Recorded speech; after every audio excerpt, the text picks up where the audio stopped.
स्नान और नहाने में क्या अंतर है?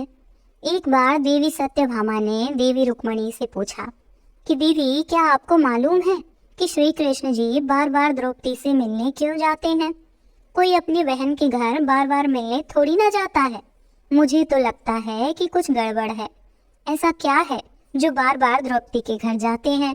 तो देवी रुक्मणी ने कहा, बेकार की बातें मत करो, ये बहन भाई का पवित्र संबंध है। जाओ, जाकर आप अपना काम करो।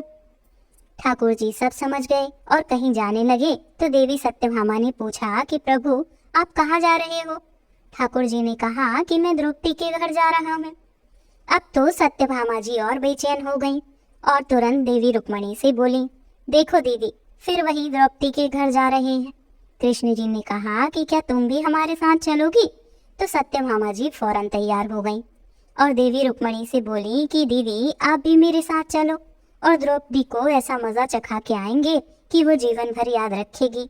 देवी रुक्मणी भी तैयार हो गईं। जब दोनों देवियां द्रौपदी के घर पहुंची तो देखा कि द्रौपदी अपने केश संवार रही थी। जब द्रौपदी केश संवार रही थी तो भगवान श्री कृष्ण ने पूछा, द्रौपदी क्या कर रही हो? तो द्रौपदी बोली, भैया केश संवार के अभी आई। तो भगवान बोले, तुम काहे को केश संवार रही हो? तुम्हारी तो दो दो भाभी आई हैं, ये तुम्हारे केश संवारेंगी। फिर कृष्ण जी ने देवी सत्यभामा से कहा कि तुम जाओ और द्रौपदी के सिर में तेल लगाओ और देवी रुक्मणी, तुम जाकर द्रौपदी की चोटी करो। सत्यभामा जी ने रुक्मणी से कहा, बड़ा अच्छा मौका मिला है, ऐसा तेल लगाऊंगी कि इसकी खोपड़ी के एक एक बाल तोड़ के रख दूंगी। और जैसे ही सत्यभामा जी ने द्रौपदी के सिर में तेल लगाना शुरू किया और एक बाल को तोड़ा तो बाल तोड़ते ही आवाज आई, हे कृष्ण। फिर दूसरा बाल तोड़ा, फिर आवाज आई, हे कृष्ण। फिर तीसरा बाल तोड़ा तो फिर आवाज आई, हे कृष्ण। सत्यभामा जी को समझ नहीं आया और देवी रुक्मणी से पूछा, दीदी, आखिर ऐसी क्या बात है?